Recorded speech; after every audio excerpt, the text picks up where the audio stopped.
片鱼最可惜的女演员，明明拥有星爷认证的顶级喜剧天赋，却被逼着去演高冷美人。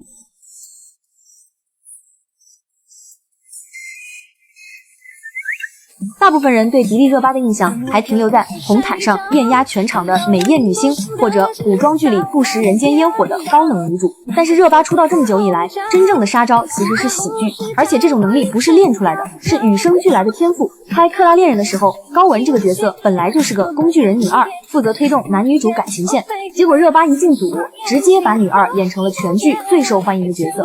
她在自己的豪宅里又是弹钢琴，又是唱美声，又是跳舞的那一段，剧本上其实并没有那么详细，只有简短的一句话，但是迪丽热巴却完美的把高雯抽象的那一面展现出来了。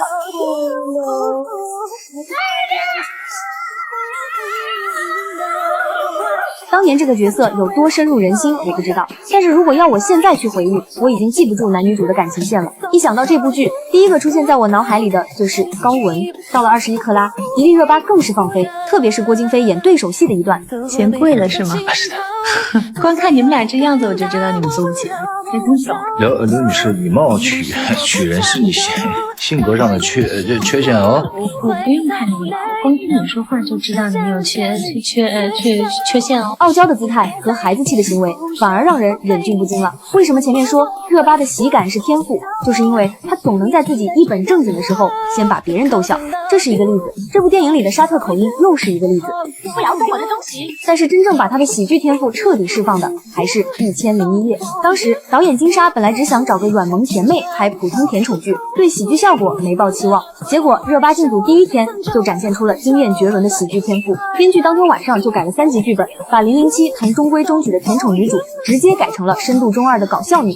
梦境里她穿成白玉堂，明明是个帅气的角色，迪丽热巴却用很多看似猥琐的小动作来给这个角色上了一层抽象的滤镜。但是这些动作经她的手做出来，却没有油腻恶心，反而看起来滑稽又可爱。这部剧当年能爆，很大程度靠的就是这个角色的反差感。观众第一次发现，原来迪丽热巴不光会摆冷脸当花瓶，搞笑起来居然这么放得开。可是火了之后，她的资源越来越好，角色反而越来越单一，不是高冷仙女就是霸气御姐，清一色的美强惨设定。投资方觉得迪丽热巴的脸就是票房保证，只要她站在那美美的，就有人买票，没人愿意冒险让她去演喜剧，怕破坏她的女神人设，怕观众不买账。直到周星驰找上她，功夫女足选角的时候，星爷前后面试了10几个当红女演员，最后敲定了热巴演主力前锋玉龙。这个角色跟她以往的形象差的不是一点半点，身披8号球衣的球场猛将，性格火爆，说话直来直去，打架比踢球积极，脸上经常挂着彩。为了演好这个角色，她主动增重8公斤，闭关3个月练球，泥泞地里打滚，被球砸脸，飞扑救球，全是自己上。